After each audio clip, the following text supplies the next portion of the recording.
My fiancée called off our wedding a month prior, saying she couldn't settle. I canceled the venue, sold the ring, and took a solo honeymoon. I returned to find her fling had dumped her, and she was having a mental breakdown. Hey viewers, before we move on to the video, please make sure to subscribe to the channel and hit the like button if you want to see more stories like this. Thanks. I used to think I was one of the lucky ones. Met the right woman young, built a life together, made plans that actually seemed to stick. Lena and I had been together since college. 8 years of growing up together, moving from ramen dinners in a studio apartment to choosing china patterns for our wedding registry. We were supposed to get married in a month. Everything was set. The venue, the guest list, the honeymoon in Italy. My parents had paid the deposit on the catering. Her mom was already talking about flower arrangements. From the outside, it looked perfect. But from the inside, something had changed. I couldn't tell when exactly. Maybe it was after her promotion, or maybe after that bachelorette trip her friends insisted on. Either way, the laughter that used to come so easily from her started feeling forced. At first, I thought it was stress. Weddings make people tense, right? I kept telling myself she'd snap out of it once the big day got closer. Instead, she got quieter. Shorter texts. Late nights at work. Fewer I love yous. And more of those vague, heavy comments that don't sound like much until you realize they're exits disguised as introspection. One night, about a month before the wedding, we went out to dinner, the kind of place where we used to celebrate milestones. She spent most of it scrolling through her phone. When I asked if everything was okay, she sighed and said, almost to herself, I just feel trapped. Like everyone expects me to be this version of myself that I'm not sure I even like. I tried to lighten the mood. If you're talking about the wedding planning, you can fire me as project manager anytime. She smiled faintly, but it didn't reach her eyes. It's not that, Ethan. You're amazing. You've always been amazing. I just feel like I'm settling. And that scares me. That word, settling, hit harder than I wanted it to. It hung between us like smoke. I didn't argue, didn't beg her to take it back. I just asked, what exactly are you settling for? She looked down at her water glass, twisting the condensation ring with her thumb. I don't know. Maybe for comfort. Maybe for safety. Maybe I need to know what else is out there before I say forever. I could feel my heartbeat in my throat, but I kept my voice steady. Then I guess you need to figure that out. Her relief at my calmness was almost insulting. She nodded like she'd expected a fight and didn't know what to do without one. The rest of dinner was small talk, meaningless chatter that tried to fill the space where our future used to be. When we got home, she showered and went straight to bed without touching me. I lay awake, staring at the ceiling, realizing I was engaged to someone already halfway out the door. Over the next week, she got more distant. Her friends, the same ones who used to gush about how lucky she was, started posting those thinly veiled quotes on social media. Sometimes you have to lose everything to find yourself. A woman's intuition knows when it's time to evolve. I didn't need intuition to know what was happening. Every time she smiled at me after that, it looked like goodbye. A week later, she asked if we could meet to talk. Her tone was polite, clipped, like she was scheduling a business meeting, not ending a life we'd built for almost a decade. We met at a small cafe we used to love. I showed up early, out of habit. She arrived 15 minutes late, out of new priorities. She looked like she'd dressed for a magazine cover. Soft waves in her hair, perfect makeup, a white blazer that screamed control. It was all performance. She sat down, exhaled dramatically, and said, Ethan, I've been doing a lot of thinking. That was the line. The one people use right before they detonate your world. I don't think I can go through with the wedding, she said. Just like that. No tremble, no hesitation. Her hands didn't even shake as she stirred her coffee. It was like she'd rehearsed it in front of a mirror. Why? I asked, not angry, not desperate, just needing to hear it from her lips. She gave me the same look people give a confused child. Because it's not fair to you. Or to me. I need to know what else is out there before I make a promise I might regret. I swallowed hard. So, you're calling off the wedding. I am, she said softly. I still love you, Ethan, but love isn't everything. I can't be the woman who settles because she's scared to start over. The word again, settle. As if I was some comfortable couch she'd outgrown. I took a breath. You're not scared to start over, I said finally. You're excited to.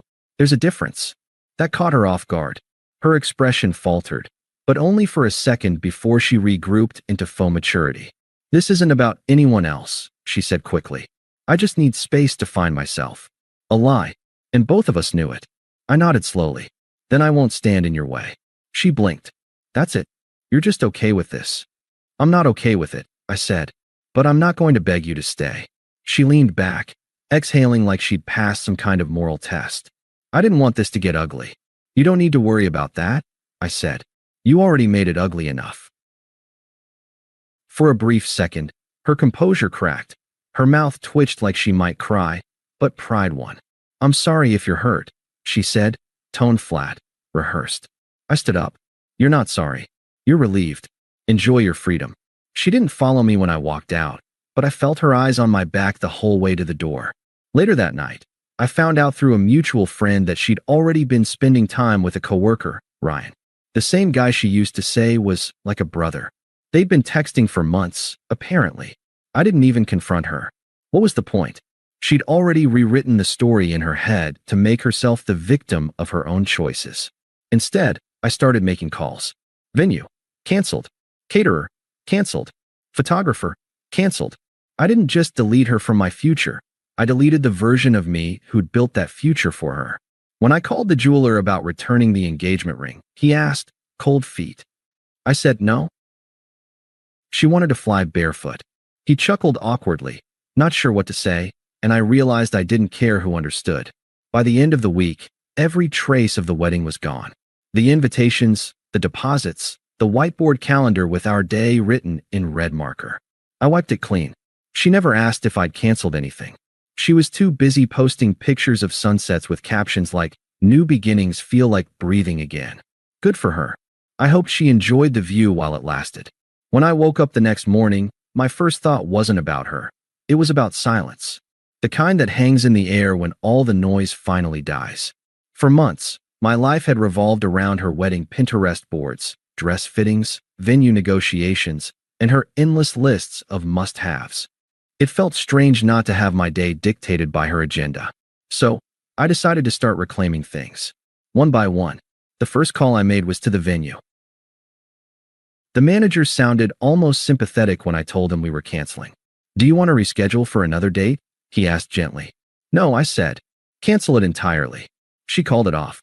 They refunded a portion of the deposit. I didn't even care about the money. I just wanted it gone. The second call was to the jeweler. The man hesitated when I explained that I wanted to sell back the engagement ring. "It's a stunning piece," he said. "Not to me anymore," I replied.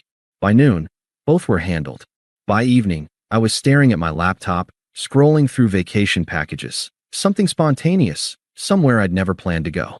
Thailand caught my eye. It was supposed to be our honeymoon destination, but she said she wanted something more adventurous when we were planning. Well, I figured this was my chance to have an adventure alone. So, I booked the ticket. I left 2 days later with a backpack and no itinerary. I didn't even tell anyone at first, not even my parents. I just texted my best friend, "Taking the honeymoon. Solo. Don't worry about me." The flight felt surreal, like I was watching someone else's life from the outside. But when I landed in Phuket and stepped into the heavy, humid air, something shifted. It was the first breath that didn't taste like regret. I swam. I hiked. I ate street food that set my mouth on fire. I talked to strangers, laughed with locals, and for the first time in a long time, I wasn't thinking about how every moment would look on social media or whether she'd approve. One night, I sat on the beach with a beer and thought about everything that had happened. About how easily she threw away years of commitment because she couldn't settle. I realized something. She wasn't running towards something better. She was running from herself. From the idea of stability, of contentment, of real effort. And I wasn't going to chase her anymore. By the end of that trip, I wasn't healing. I wasn't discovering myself. Those sound like cliches people post with sunset photos. I was simply existing, finally, without her shadow. When I boarded the return flight home, I didn't expect anything dramatic waiting for me. I just felt done, peacefully done. But what was waiting for me back home wasn't peace. It was chaos, hers, not mine. The flight home was calm, too calm. I scrolled through old photos on my phone, deleting them one by one. Every sunset selfie, every dinner pose, Every fake smile where I thought we were building something real.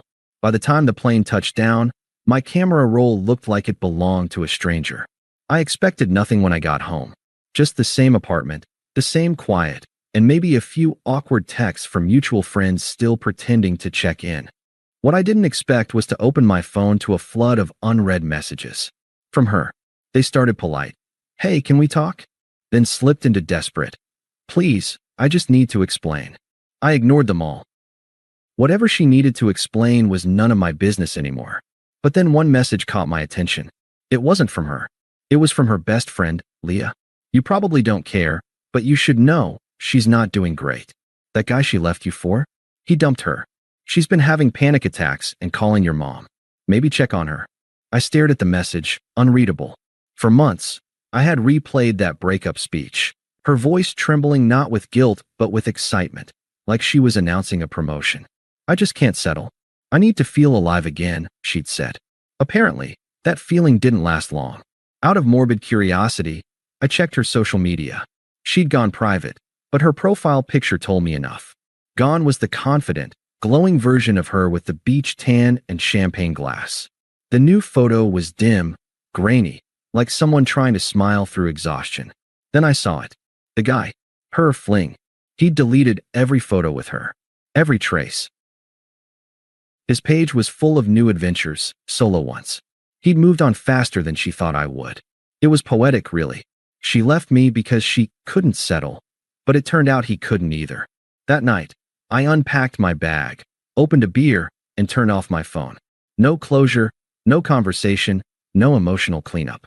I was done being her safe place to land when her freedom didn't feel so freeing. A few days later, Leah texted again. "She's asking about you nonstop. Says she made a mistake. She's not herself." That line stuck with me. Not herself. She'd always been herself. Impulsive, restless, selfish. But now, for the first time, she had to face it without an audience to validate her choices. And apparently, that was breaking her. I didn't respond. I didn't need to. Some lessons can't be learned through explanations or apologies.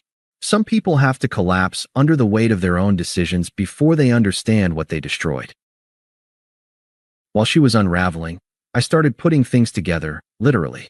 I got back into work, took up photography again, reconnected with old friends she'd pushed away because she didn't vibe with their energy. Life started expanding where she had once shrunk it. The universe has a funny sense of timing. I didn't need revenge. Watching her crumble under the freedom she demanded was enough.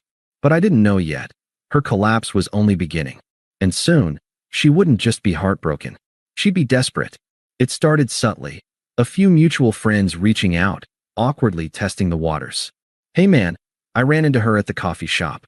She didn't look great. "She asked about you." Then came the texts. Not from her directly. She knew I wasn't answering, but through other people. My mom, my sister, even my landlord. Apparently, she'd shown up at my old apartment, crying on the doorstep, claiming she just wanted to talk. My landlord said she looked destroyed. Puffy eyes, messy hair, wearing one of my old hoodies. I hadn't seen her like that since, ever, actually. She was always obsessed with control, her appearance, her tone, her social image. The idea that she'd let all that go? It was almost unbelievable. Then came the message that confirmed everything. My mom called one evening. "She's been calling the house phone," she said carefully. "She told me she made a mistake. That she thought she wanted excitement, but realized she wanted stability. You." I didn't say anything. Just listened. "She's not well," my mom added. "Apparently, the guy she left you for moved on fast. Told her she was too clingy. She's been having panic attacks, can't sleep, says she lost her job." I leaned back in my chair, staring at the ceiling. It was surreal. The same woman who'd told me she refused to live a predictable life now couldn't handle the fallout of her own unpredictability. "Don't get involved," I told my mom quietly. She made her choice. But it didn't stop there. A few nights later, I came home from work and saw her sitting in her car outside my new apartment. Engine off, headlights dim, just there. She didn't get out when she saw me. She just rolled down the window and said, "Can we talk?" I walked up, calm but cold. "There's nothing left to talk about," I said. She looked wrecked. Not the dramatic, mascara-running kind, the hollow, sleepless kind. "I messed up," she whispered. He didn't care about me. I thought I wanted freedom, but I just wanted to feel something different. I can't eat. I can't. I cut her off. That's not my problem anymore. She flinched like I'd hit her. I know. I know. I just thought maybe. No, I said flatly. You thought wrong. There was no anger left in me. Just clarity. She wanted comfort, not reconciliation. She wanted to rewrite the ending so she didn't look like the villain. But I wasn't interested in her redemption arc. I turned and walked away while she was still crying in the car. She didn't follow me this time. That night, I realized something. Her breakdown wasn't just heartbreak. It was the collapse of her identity. She'd built her self-worth on being desired, and now, neither of us desired her. And for once, I didn't feel sorry. I just felt free. It had been nearly a year since that night. I'd moved into a bigger apartment, started a new job, got back into running. I even started dating someone, Emma, a woman who didn't treat love like a competition or a career step. She laughed easily, listened more than she spoke, and never made me feel like I had to earn her affection. Life had grown quiet, in the best way. Then one Saturday afternoon, I ran into her. It was at a friend's engagement party, one of those mutual circles we hadn't both attended since the breakup. I hadn't even known she'd be there until I heard that voice, the same one that once said, "I can't settle." Now it was softer, strained, almost timid. "Hey, you look good." I turned. She was standing near the bar, holding a half-empty glass of white wine. She looked nothing like the woman who had once lectured me about not living fully. Her spark was gone. Her confidence, that air of superiority, had cracked. Even her posture seemed uncertain, as if she expected rejection before it came. I nodded politely. "Thanks. You too." It was a lie, but a harmless one. She gave a small, forced laugh. "You probably hate me." "I don't," I said. "You don't matter enough for that." She blinked, startled. "That's cold." "No," I said calmly. "It's just done." There was a silence that stretched between us. Awkward, heavy. Then she said what I knew was coming. I was stupid. I thought I was making the right choice. I thought I'd find something more exciting, you know? But it was all fake. He just wanted attention. He didn't care. Nobody has, since. I let her words hang there. She wanted me to fill the silence, to give her some reassurance that she wasn't the villain she knew she was. But I wasn't playing therapist anymore. Finally, she asked the question. "Are you seeing someone?" "Yes," I said simply. "She's amazing." She looked down, biting her lip. "I'm happy for you," she said, though her voice cracked on the word happy. "I believe you," I said, turning to go. "Take care of yourself." "Wait," she called after me. "Do you ever think about us?" I stopped but didn't turn around. "No," I said quietly. "Not anymore." And I walked away. As I joined Emma on the other side of the room, she smiled and handed me a drink. She didn't ask who that woman was. She didn't need to. The difference between them was obvious. Out of the corner of my eye, I saw my ex watching us. Not angrily, not even sadly, just realizing she'd thrown away something real for the illusion of something better. And now, she wasn't the free spirit she claimed to be. She was just lost. Later that night, Emma and I walked home hand in hand. The air was cool, the city quiet. For the first time in a long time, I felt completely at peace. No anger, no regret, just the quiet satisfaction of knowing I didn't need to win. I'd already won by walking away. Thanks for watching. Make sure to subscribe to the channel and hit the like button.